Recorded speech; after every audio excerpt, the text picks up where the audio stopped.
네, 안녕하세요. 저는 의학의 역사에 대해서 공부하고 있는 황상익입니다.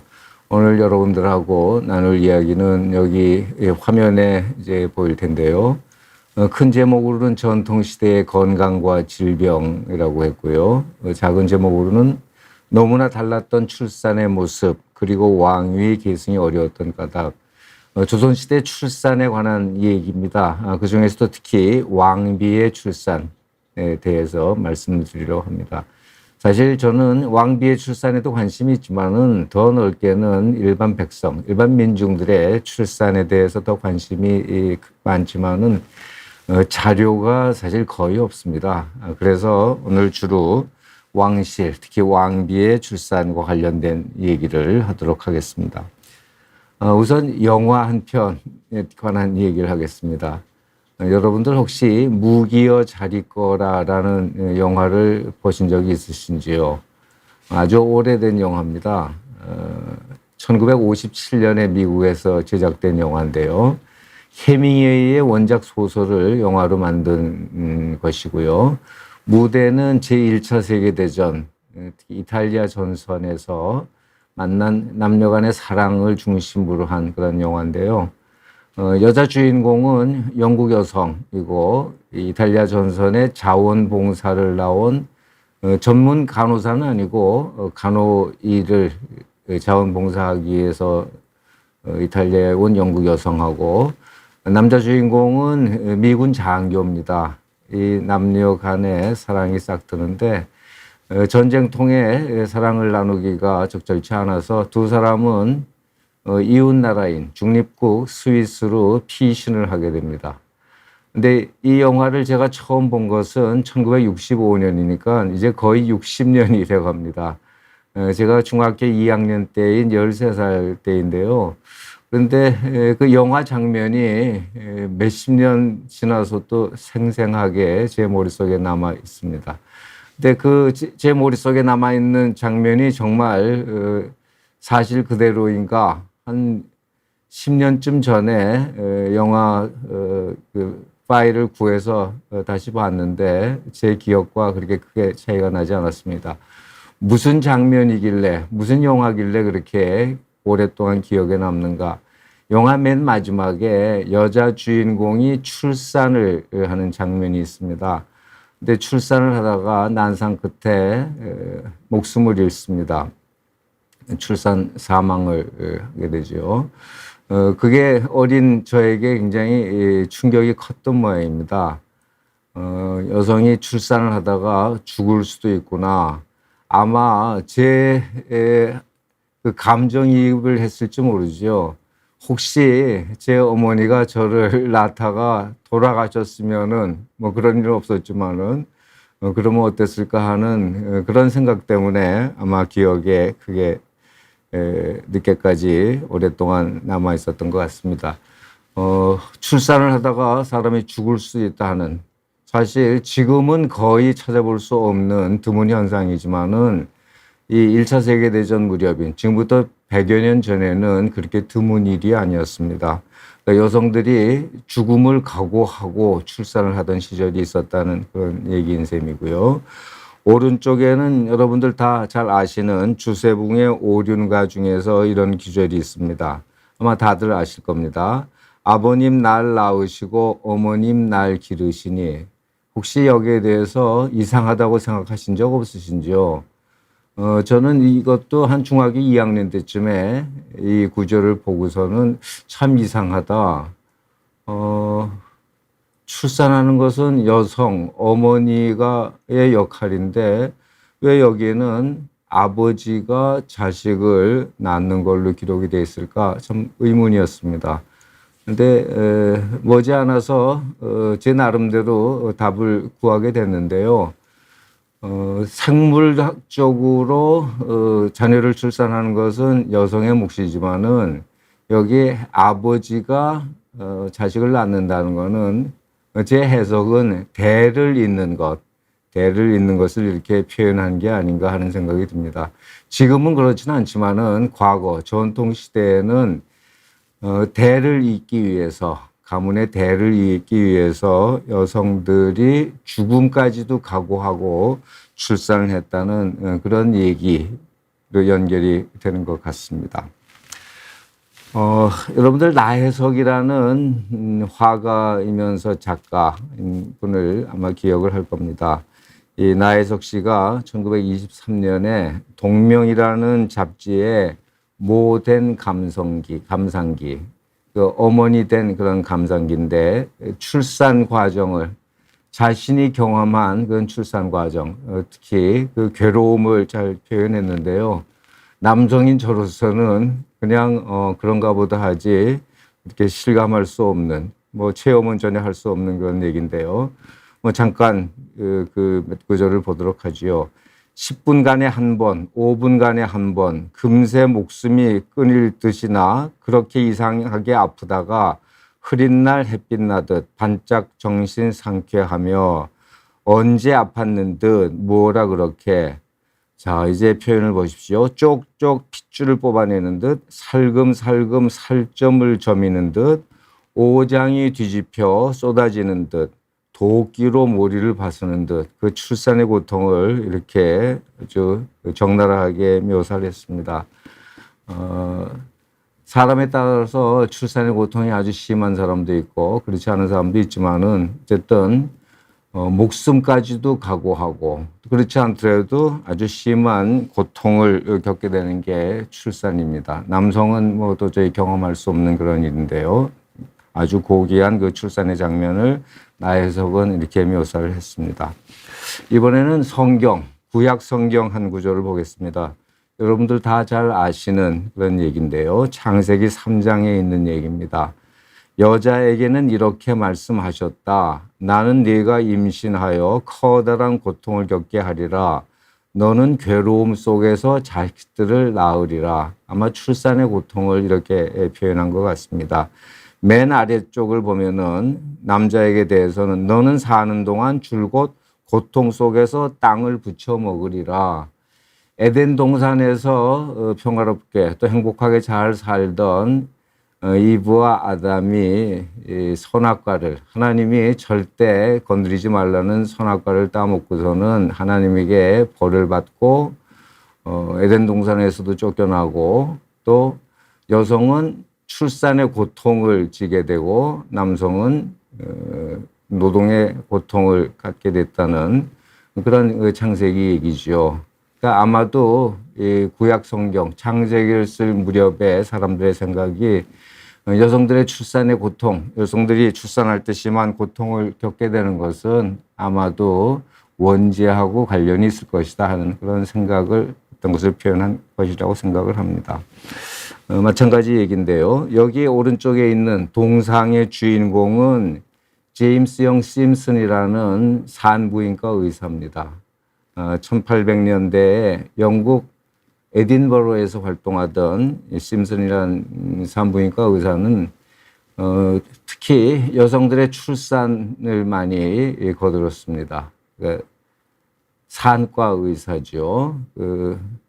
출산을 많이 도와주면서 여성들의 출산 고통에 대해서, 진통에 대해서, 산고에 대해서 공감을 하게 되고 그 산고, 진통을 어떻게 하면 줄여줄까 노심초사했습니다. 그런데 마침 1846년부터 미국에서 대중화되기 시작한 최초의 마취제, 에테르에 대해서 알게 되고 그 에테르를 출산 때에 사용을 했습니다. 말하자면 무통분만을 시도한 것이고요. 좋은 성과를 거뒀습니다. 그리고 이듬해에는 새로운 그 마취제 클로로포름을 이 심슨이 개발해서 클로로포름은 뭐 자연산 물질이니까 그 클로로포름에 좋은 마취 효과가 있다는 사실을 알게 되고 또 그 클로로포름을 이용해서 산모들의 진통을 크게 줄여줄 수 있었습니다.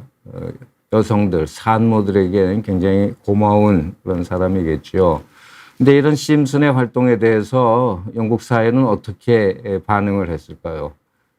찬성하고 찬양하는 사람들도 있었지만은 또 한편에서는 아주 심한 반대를 하는 사람들도 있었습니다. 특히 성직자들을 중심으로 해서 아주 전국적인 대규모 반대 운동이 일어났습니다.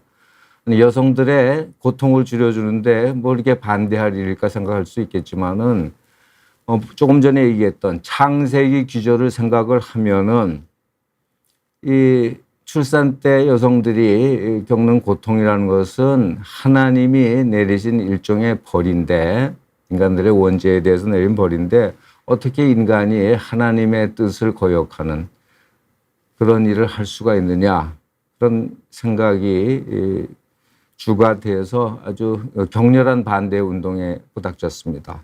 몇 년 동안 영국이 두 쪽으로 쪼개질 정도의 격렬한 반대 운동을 벌였습니다. 이건 야사 얘기가 아니라 실제 역사에 잘 기록되어 있는 얘기입니다. 근데 이 문제를 해결한 사람은 당시 영국에서 가장 존경을 받던 여성, 누구일까요? 당시 여왕, 빅토리아 여왕이었습니다. 빅토리아 여왕이 1853년에 8번째 출산을 하게 됐습니다. 여왕도 아기를 많이 낳던 그 시절이었죠. 근데 8번째 아기를 출산하면서 클로로포름 마취를 받았습니다. 그러니까 무통분만을 선택을 한 것이죠. 자, 여왕이 직접 그런 행동을 취하니까 반대 세력도 여왕의 저항해서 반대 운동을 벌이기 어려워서 반대 운동이 사그라들었습니다. 역사 싫어합니다. 지금부터 채 200년도 되지 않았지만 지금 우리가 생각하면은 그게 뭐 그렇게 크게 반대 운동을 하고 한 나라가 두 쪽이 날 정도로 그렇게 격렬한 반대 운동을 했을까 하지만은 그 당시엔 그랬습니다. 성경 구절을 글자 그대로 해석을 하면 그런 반대 운동도 가능할 수 있었다는 얘기겠지요.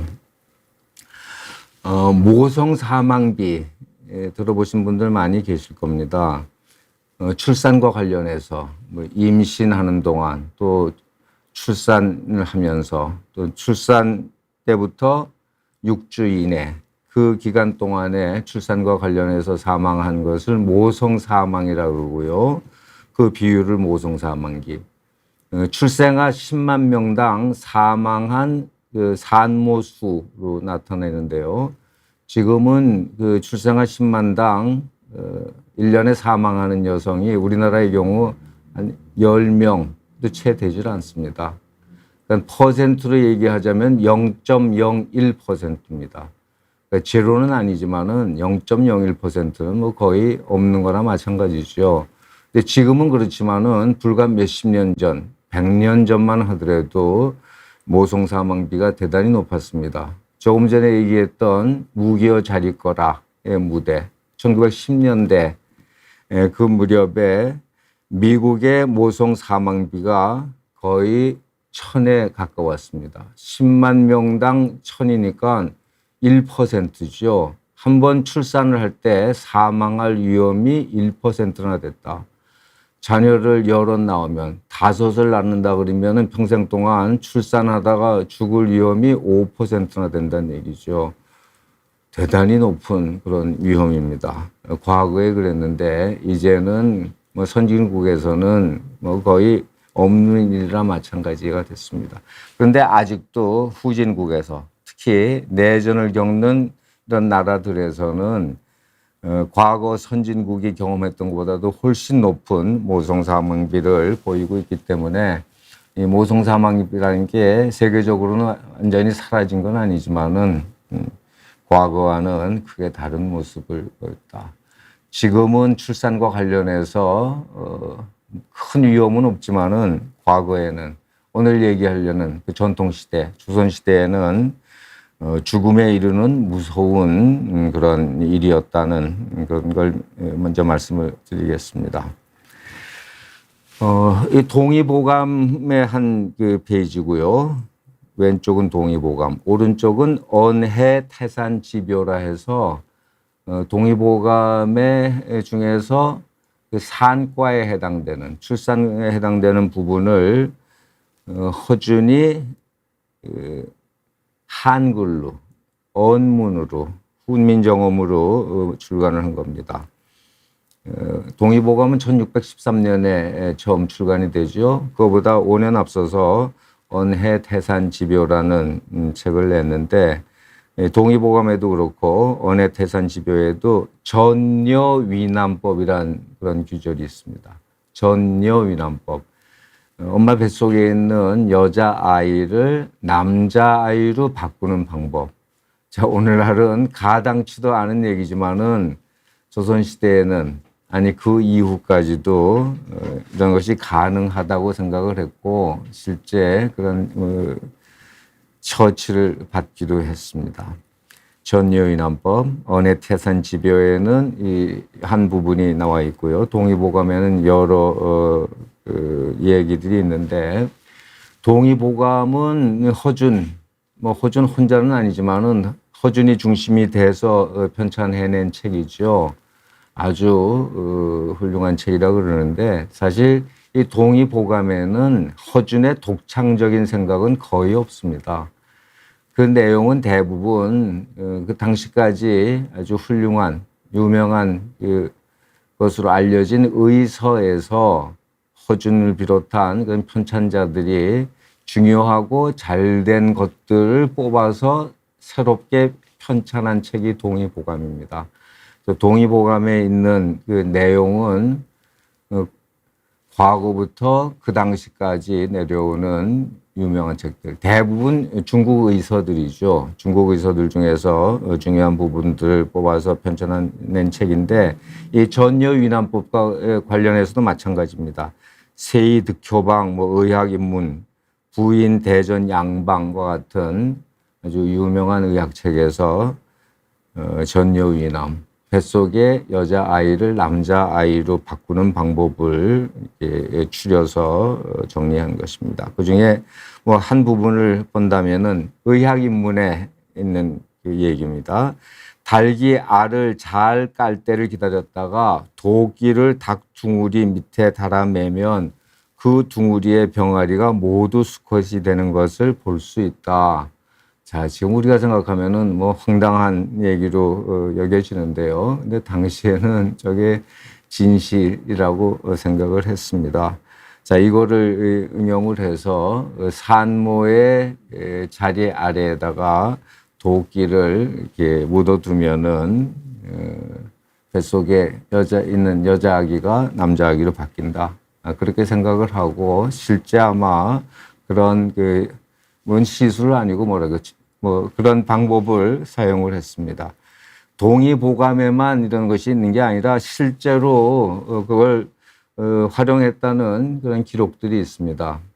왼쪽에 있는 자료는 1915년에 조선총독부, 일제강점기 때 조선총독부에서 조선인들의 어떤 위생풍습에 대해서 모아놓은 책이 있습니다. 위생풍습록이라는 책을 보면은 조금 전에 보셨던 동의보감에 있는 전여위남법이 이 일제강점기 초에도 실제로 사용됐다는 것을 기록하고 있습니다. 그뿐만이 아니고요. 오른쪽에는 더 최근 얘기가 실려 있습니다. 서울대 가정대 교수를 지내신 유한진 선생이 1994년에 펴낸 책, 한국의 전통 육아 방식이라는 책을 보면은 이런 내용이 적혀 있습니다. 이러한 가능성을 믿고 임신 중에 남자아이로 바꾸는 한약을 복용했던 경험이 있던 노 부인은 국절 이하, 그러니까 학력이 낮을수록 아마 전통적인 방법을 많이 사용하리라는 생각에서 유한진 선생은 이런 국절의 나이 든 부인들을 인터뷰해서 이런 결과들을 얻었는데요. 50세 이상 572명 중 32명, 그러니까 한 5% 정도밖에 되지 않았지만은 방수를 썼던 부인은 387명, 거의 3분의 2가 되죠. 자, 1994년에 펴낸 책입니다. 그러니까 20세기 후반까지도 많은 여성들이 여전히 전여위남법을 믿고서 100% 믿지는 않았지만은 아들을 낳겠다는 그런 생각에서 저런 방법을 썼다는 것이고요. 더구나 며느리에게는 한약을 복용하거나 방수를 사용하도록 했던 부인이 96% 이상. 그러니까 거의 모든 국절 이하의 나이 든 여성들이 그런 방법을 썼다는 얘기입니다. 자, 이거는 그만큼 20세기 후반에 이르기까지 거의 최근에 이르기까지도 사내 아이를, 남자아이를 낳겠다는 그런 생각에서 이런 방법을 사용했다는 얘기죠. 그만큼 남아 선호 사상이 아주 강렬했던 시절의 얘기라고 할 수 있을 겁니다. 오늘 제가 말씀드리려는 그 시기가 바로 이런 생각을 하고 이런 방법을 썼던 그런 시기입니다. 선은 계보 기략, 조선 왕실의 족보입니다. 또 돈용 보첩이라는 것도 거의 뭐 보조적인 역할을 하던 그런 책자고요. 그래서 오늘은 이 선원 계보 계략에 있는 그 내용들을 정리해서 말씀을 드리도록 하겠습니다. 우선 첫 번째 표를 보면요. 조선시대 왕실의 출산력, 왕실의 출산이 어떠했는가, 얼마나 많은 자녀를 낳았는가 하는 얘기인데요. 왕은 31명. 실제로 왕 위에 오른 왕은 27명이죠. 근데 왕 위에 오르진 않았지만은 추존된 왕을 포함해서 31명을 그 표본으로 삼았고요. 그들의 왕비 전부 46명입니다. 후궁은 169명으로 집계됐는데 아마 누락된 후궁은 훨씬 더 많을 겁니다. 근데 기록에 나오는 후궁이 169명인데 그 왕과 왕비 또 후궁과 사이에 얼마나 많은 그 아들과 딸을 낳았는지 그걸 표로 정리한 겁니다. 왕비가 낳은 아들, 왕자가 64명, 공주가 45명, 후궁 소생의 아들이 99명, 딸이 93명. 왕비, 후궁 소생 다 합치면은 아들이 163명, 딸이 139명, 모두 합해서 302명. 31명의 왕의 소생이 모두 302명이라는 얘기죠. 그래서 이걸 평균을 내보면은 왕 한 명당 자녀는 평균 9.7명.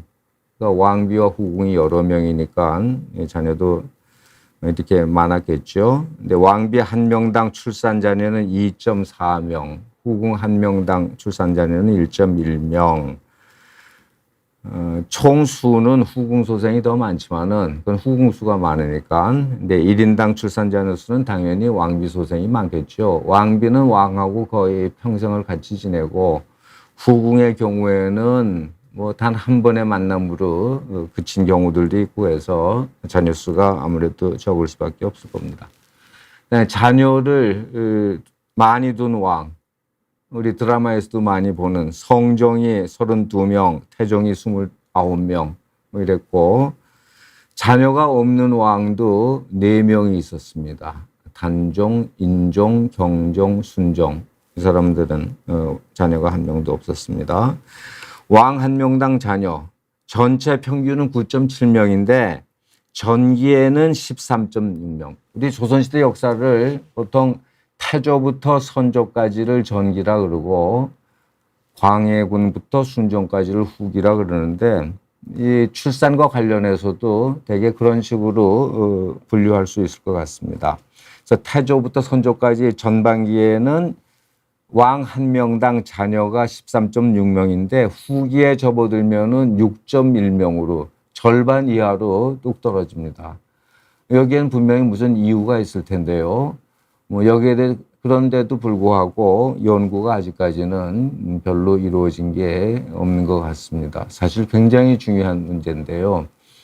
당시에 왕권 국가에서 왕의 자녀, 특히 왕자, 왕위를 계승할 왕자의 출산이라는 건 굉장히 중요한 문제인데 조선 전기에는 한 13.6명이다가 후기에 들면은 왕 한 명당 자녀 수가 6.1명으로 크게 떨어지는데 이것이 왕의 계승 문제하고도 연결이 되는 거기 때문에 이 출산이라는 것이 정치적으로 또 국가적으로 대단히 중요한 문제이기도 합니다. 좀 전에 후궁을 포함해서 왕실의 출산력을 봤는데요. 이번엔 왕비들만 따로 뽑아내서 보도록 하겠습니다. 좀 전에 말씀드린 대로 조선시대 전체를 통해서 왕비가 46명이었고요. 태조부터 선조까지 조선 전기의 왕비가 22명, 광해부터 순종까지 후기에 24명입니다. 수명이 46명, 전체 수명이 50.6세입니다. 오늘날 지금 한국 여성의 평균 수명 몇 세쯤 되죠? 대략 86세죠. 좀 이따 더 자세하게 말씀드리겠습니다. 지금 대략 86세인데 거기에 비해서 50세면은 대단히 짧았지요. 하지만은 당시 일반 백성들, 일반 민중들의 수명에 비해서는 훨씬 길었습니다. 그것도 조금 이따 좀 더 자세하게 말씀드리도록 하겠습니다. 오늘날과 비교하면은 수명이 크게 짧았지만은 당시 일반인들과 비교하면 또 상당히 길었다. 왕비들의 혼인 연령 평균에서 13.5세입니다. 뭐 지금은 상상도 할 수 없는 그런 어린 나이에 혼인들 했고요. 첫 아기를 낳은 연령이 18.9세고 결혼 지속 기간 평균에서 20년 가까이 됩니다. 자녀 수는 평균에서 2.37명, 2명 남짓인데요. 조선 전기하고 후기하고 비교하면 뚜렷이 차이가 있습니다. 조금 전에 말씀드린 것과 마찬가지죠. 왕비 한 명당 조선 전기는 2.95, 그러니까 거의 3명 가까운데 후기로 가면은 1.83명. 절반은 넘지만은 1.83밖에 되지 않고요. 더 놀라운 것은 조선 왕비들 중에 자녀가 없는 무자녀 왕비가 이렇게나 많습니다. 전체 46명의 왕비 중에서 18명, 거의 40%에 이르는 18명이 자녀가 없습니다. 그 중에서도 조선 전기에는 22명 왕비 중에서 6명이 자녀가 없습니다. 27%. 후기로 가면은 절반, 24명 중에서 12명이 자녀를 갖지 못했습니다. 불임 왕비인 거죠. 그러니까 왕위 계승에 문제가 있을 수밖에 없죠. 비슷한 시기에 양반 여성들에 대한 연구, 이건 제가 한 건 아니고 다른 사람들이 한 것을 보면은 양반들의 무자녀 비율이 8%입니다. 거기에 비해서 왕비들은 39%, 거의 5배나 되고 후기에는 절반이 자녀가 없는, 도대체 무슨 이유로 그런 일이 생겼을까? 아주 우리의 관심을 끄는 문제입니다. 자녀의 수명, 왕자 공주들의 수명을 보면은 불과 27.4세밖에 되지 않습니다. 겨우 그밖에 되지 않았나? 이건 사실입니다. 조선 전기는 그나마 30세가 조금 넘었는데 후기로 가면은 22세밖에 되지 않습니다. 왕실에 무슨 큰 그 유전병이 있었는가? 그것도 아닙니다. 근데 당시 일반인들의 수명이 고작 그 정도밖에 되지 않았고 후기로 가면은 왜 이렇게 더 떨어졌는지 하는 것도 사실 굉장히 중요한 문제고 중요한 연구 테마입니다. 왕비의 수명은 50.6세인데 왕의 수명 평균은 45.1세. 밖이 되지 않았습니다. 지금 한국 남성들의 평균 수명이 대략 80세쯤 되는데요. 거기에 비해서는 절반 조금 넘는 정도. 그런데 일반 백성들, 왕자의 수명은 그보다 훨씬 더 짧은, 그게 당시의 실정이었습니다. 지금과는 비교할 수 없을 정도로 건강 수준이 아주 떨어졌다는 얘기죠. 왕의 자녀 수는 전기는 13.6명, 후기는 6.1명. 조금 전에 말씀드린 바입니다. 이게 왕비들의 출산력이고요. 자, 불임이라 그러면, 자, 무자녀 왕비가 이렇게 많다 그랬는데 세계보건기구가 불임, infertility를 이렇게 정의하고 있죠. 피임을 하지 않은 부부가 정상적인 부부 관계에도 불구하고 12달 이내에 임신이 되지 않는 상태, 그것을 불임으로 정의하고 있는데요. 우리나라의 경우 아주 최근엔 모르겠습니다만 몇 해 전 자료를 보면 한국인 부부의 불임이 약 7분의 1. 7쌍 중에 한 쌍의 부부 13.5%는 자녀를 갖지 못하는 것으로 집계되고 있습니다. 그리고 그 가운데 한 60% 정도가 여성에게 원인이 있다. 다시 말해서 불임 여성이 한 88%쯤 된다 그러는데 조선시대 양반 여성은 대략 8%니까 오늘날과 비슷합니다. 샘플 사이즈가 크지 않기 때문에 통계적으로 이렇게 유의미하다고 볼 수 없겠지만은 지금과 거의 비슷한데요. 왕비는 그보다 5배나 높은 39%에 이르렀다. 그게 필경 무슨 이유가 있을 텐데 그 이유를 한번 추적을 해 보겠습니다. 무자녀 왕비 18명을 따로 뽑았습니다. 그래서 그 18명의 수명, 혼인 연령, 결혼 연수, 왕의 혼인했을 때 연령 등등을 표로 정리를 해봤습니다. 연령 때문에 연령이 너무 어리거나 또는 나이가 너무 많아서 아기를 갖지 못한 경우도 생각해 볼 수 있을 텐데요. 사람마다 차이는 있겠지만은 개인차는 있겠지만은 대략 한 15살쯤 되면은 가임 능력을 갖는다. 아기를 가지고 출산할 수 있는 그런 능력을 갖는다고 그렇게 알려져 있죠. 그러면 15살 이전에 세상을 떠난 경우는 아마 가임 연령에 이르지 못해서 아기를 갖지 못했다 그렇게 생각해 볼 수가 있을 겁니다. 조선시대 왕비, 자녀를 갖지 못한 무자녀 왕비 18명을 조사해 보면은 거기에 해당되는 왕비는 아래쪽에 있는 헌종의 왕비인 효현왕후 김씨가 15살에 세상을 떠났습니다.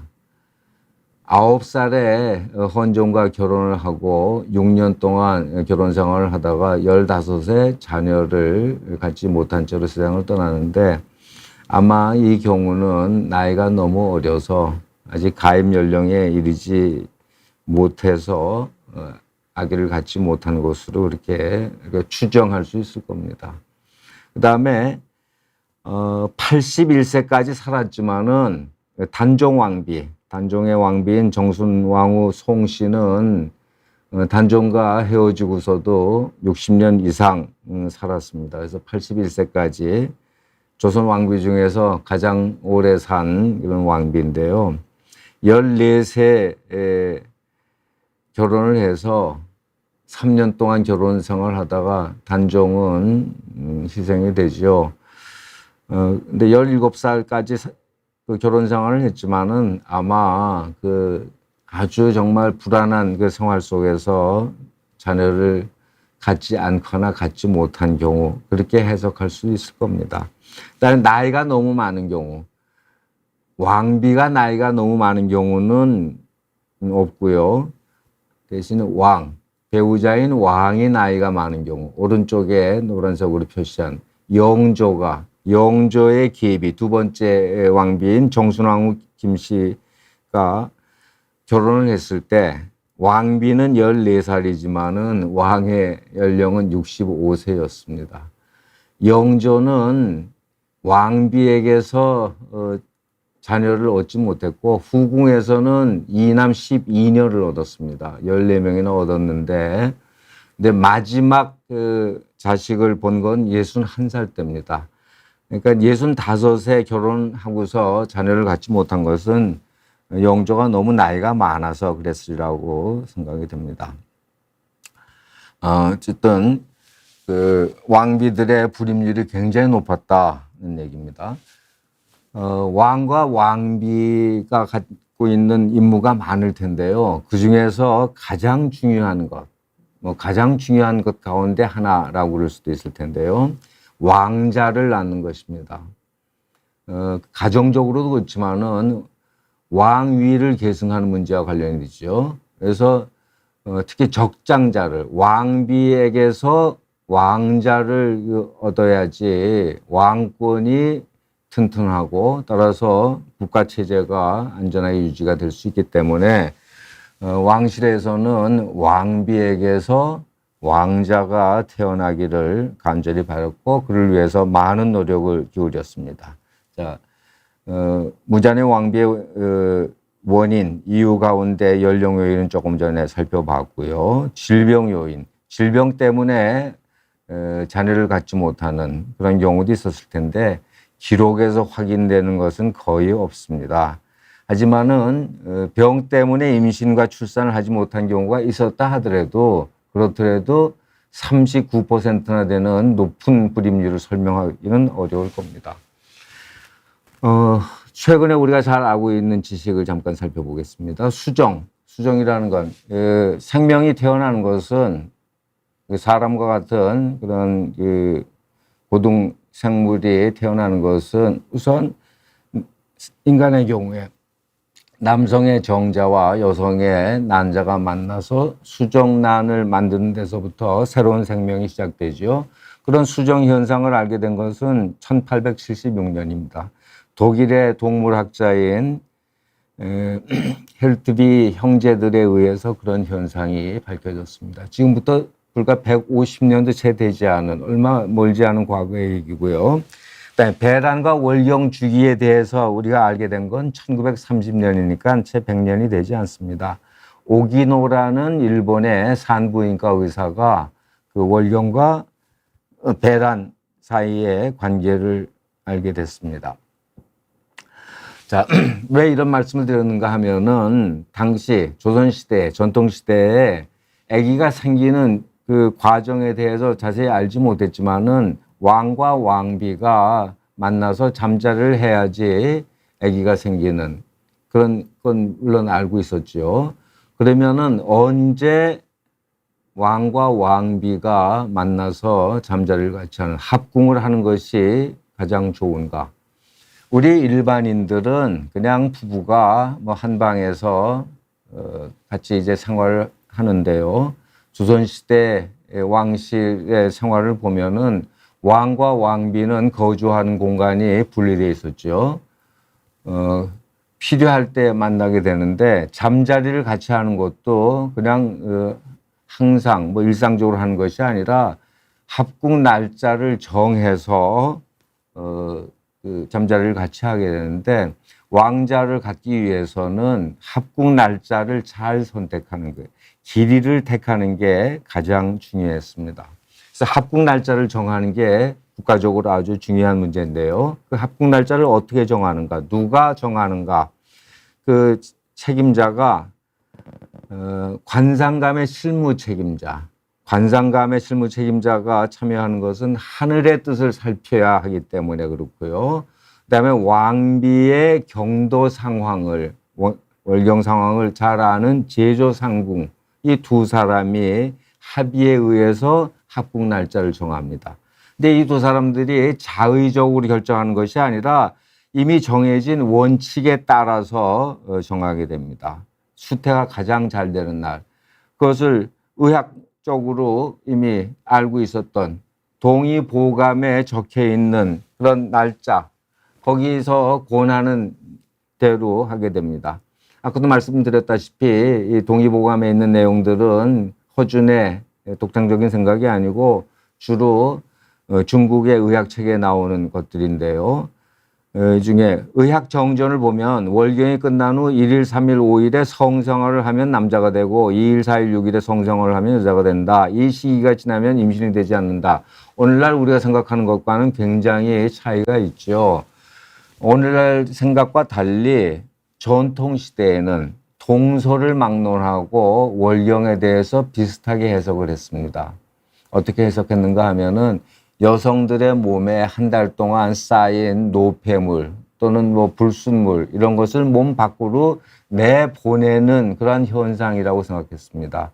불순물, 노폐물을 몸 밖으로 내보내면은 여성의 몸이 정갈해지고 따라서 아기가 잘 생긴다. 임신이 잘 된다고 생각을 했습니다. 과거의 생각입니다. 그리고 135, 246, 이건 아마 음양 오행적인 그런 생각이겠죠. 의학정전, 또 세이득 교방 비슷한 겁니다. 원나라 때의 세이득 교방과 허준과 거의 동시대인 의학정전은 아들을 낳으려면 생리가 끝난 뒤 1351에 합방을 해야 한다고 처방하고, 동원에는 약간 다르게 생리 뒤 1, 2, 3일에 부부관계를 맺으면 아들을 볼 수 있다. 그렇게 적었고요. 허준도 그런 생각에 동의했기 때문에 동의보감에 그걸 인용했을 것입니다. 근데 지금 우리가 생각하는 그 임신이 잘 되는 날짜하고는 상당히 차이가 있죠. 오늘날 우리 생각에는 임신 가능 기간은 대체로 배란일 5일 전부터 3일 후까지고, 그 기간을 벗어나더라도 임신이 되긴 하지만, 임신 가능성은 있지만은 이 기간이 가장 임신 가능성이 높다. 그러면 조금 전에 얘기한 거 비춰보면은 생리 주기가 짧은 여성이라면 동의보감이 권장하는 생리 후 1, 3, 5일 또는 1, 2, 3일 합방으로 임신할 가능성이 있지만은 생리 주기가 짧지 않은 보통이거나 좀 긴 여성은 임신할 가능성이 더 낮다. 자, 어떤 왕비는 아기를 가졌고 어떤 왕비는 아기를 갖지 못한 이 현상을 어떻게 설명할 것인가? 제가 생각해낸 그런 방식은 이겁니다. 이거보다 더 좋은 그 설명 방법이 있으면은 그 생각을 따르겠지만은 지금까지 얘기되는 것 중에서는 이 생각이, 이 설명이 가장 합당할 것 같다는 게 제 생각입니다. 당연히 조선 왕비들의 생리 주기나 생리 지속일을 알려주는 기록은 없지요. 하지만 조금 전에 말씀드린 대로 생리 후 1, 3, 5일 또는 1, 2, 3일 합방이 잘 지켜졌으면 생리 주기가 짧은 왕비는 임신했을 가능성이 있고, 임신과 관련해서 별다른 이상이 없더라도 생리 주기가 짧지 않은 왕비는 임신이 거의 되지 않았을 겁니다. 근데 이런 그 생각은 동의보감에 처음 나타나는 건 아니고 그 전부터 왕실에서 알고는 있었습니다. 하지만은 동의보감이 간행된, 동의보감이라는 건 또 개인이 펴낸 책이 아니라 일종의 국정교과서지요. 국정의학교과서, 국가가 권위를 인정하는, 그것이 간행된 다음에는 그러한 원칙이 더 철저하게 지켜졌을 것이다. 그런데 그 원칙을 지키면 지킬수록 사실 임신의 가능성은 높아지는 것보다는 그렇게 높지 않겠지요. 당시의 의학 그 수준으로, 의학 지식으로 옳다고 생각한 것이 결과적으로 오히려 임신 가능성을 떨어뜨린 것이 아닌가 하는 게 제 해석입니다. 근데 임신이 잘 안 되니까 그러면은 이게 동의보감이 틀리지 않았을까? 그런 생각을 감히 못했을 겁니다. 철저하게 동의보감이라는 게 그 권위를 가지면서 누구도 그 권위에 도전할 수가 없었을 거고, 따라서 동의보감에 적혀 있는 원칙을 의심하기보다는 왕비의 문제가 있다. 왕비가 출산 능력이 없어서 그런 것이다. 왕비 스스로도 그렇게 생각했을 거고 주변 사람들도 그렇게 생각했을 것이다. 자, 이것은 청나라나 명나라 왕비들의 출산에서도 비슷한 현상이 있습니다. 그래서 이런 생각이 무리한 그 해석이 아니라는 그런 생각이 듭니다. 그다음에 출산 후유증으로 무기여 자리거라 비슷하게 출산 후유증으로 사망한 왕비가 조선시대 왕비 46명 중에 4명이나 됩니다. 퍼센티지로 따지면은 한 9% 가까이 되죠. 엄청나게 많은 그 비율입니다. 물론 그 46명밖에 되지 않으니까 통계적으로 뭐 유의한다고 할 수는 없겠지만은 굉장히 높은 그런 출산 사망을 보이고 있습니다. 이걸 모성 사망비로 구하면은 출생아 10만 명당 대략 3,000명 가량입니다. 오늘날의 10명에 비해서는 300배가 되는 어마어마하게 높은 출산 후유증으로 왕비가 사망한. 그러니까 일반 백성들, 일반 민중들은 어땠을까? 우리가 짐작할 수가 있겠죠. 마지막으로 왕비가 출산한 자녀들의 건강 수준, 수명을 통해서 보면 아까도 말씀드렸지만은 지금으로서는 상상도 할 수 없는 30세도 채 되지 않는 조선 전기는 그나마 31세이지만 후기로 가면은 22세밖에 되지 않는. 근데 그 중에서 15살까지 살아남은 그 왕자 공주를 보면은 한 40세 가량은 됐습니다. 근데 왕은 45세, 왕비는 50세라 그랬죠. 좀 차이는 있지만은 말하자면은 아주 어렸을 때 사망 위험성이 극히 높았던 영유아기에 사망한 왕자 공주가 워낙 많았다. 일반 백성들은 더 했겠지만은 왕자 공주도 그렇게 많았다.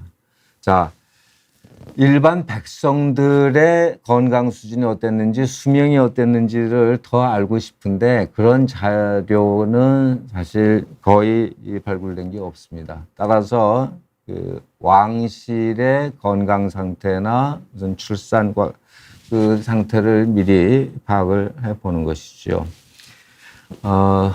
이런 말이 있죠. 자식을 앞세우는 일보다 더 큰 비극은 없다. 요즘도 그런 일이 전혀 없진 않지만은 이 전통시대에는 그런 일이 비일비재했습니다. 46명 왕비 중에서 자녀를 낳은 왕비 28명 중에서 3명을 제외한 25명은 자신이 세상 떠나기 전에 자녀가 먼저 세상 떠나는 모습을 지켜봐야만 했습니다. 우리가 잘 아는 명성황후, 민비하고 고종하고 사이에 태어난 5자녀를 보도록 하겠습니다. 5자녀 중에 우리가 잘 아는 순종, 나중에 왕이 됐죠. 이 순종은 52세까지 살았습니다.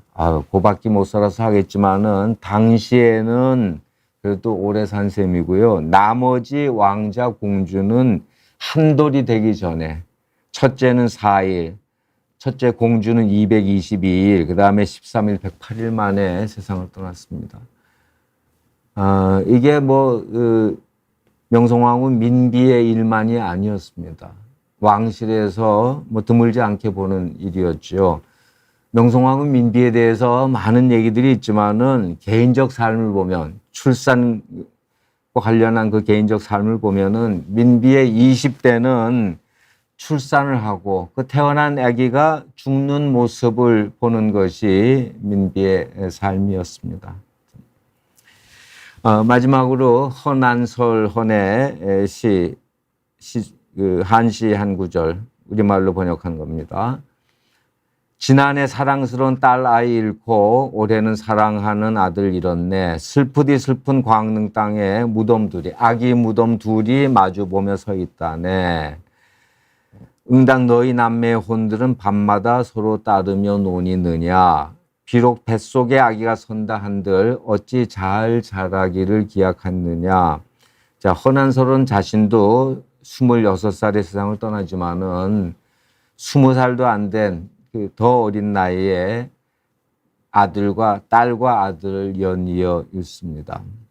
돌도 되지 않은 아기들이죠. 그리고 이 시에도 있다시피 뱃속에 아기가 선다 한들 어찌 잘 자라기를 기약하겠냐 이렇게 예견했듯이 유산도 경험합니다. 그리고 자신도 26밖에 되지 않은 젊은 나이에 아기들이 먼저 간 길을 따라가게 됩니다. 자, 이런 비극은 허난설은 또 왕비들에게 국한된 문제가 아니었겠죠. 일반 민중들이 겪은 불행은 그보다 훨씬 더 컸을 겁니다. 출산, 오늘날은 축복으로 주로 생각하는 출산의 과정이나 결과 의미가 지금과는 너무나 다른 시절. 자, 어쩌면 지금 우리는 과거와는 다른 행복한 삶을 살고 있다. 또 지금은 지금 나름대로 여러 가지 불행과 어려움이 있겠지만은 과거에 저런 끔찍했던 일은 이미 지나간 일이 되었습니다. 자, 제 얘기는 여기까지일 텐데요. 혹시 뭐 뚜렷한 질문은 보이지 않는 것 같은데요. 예.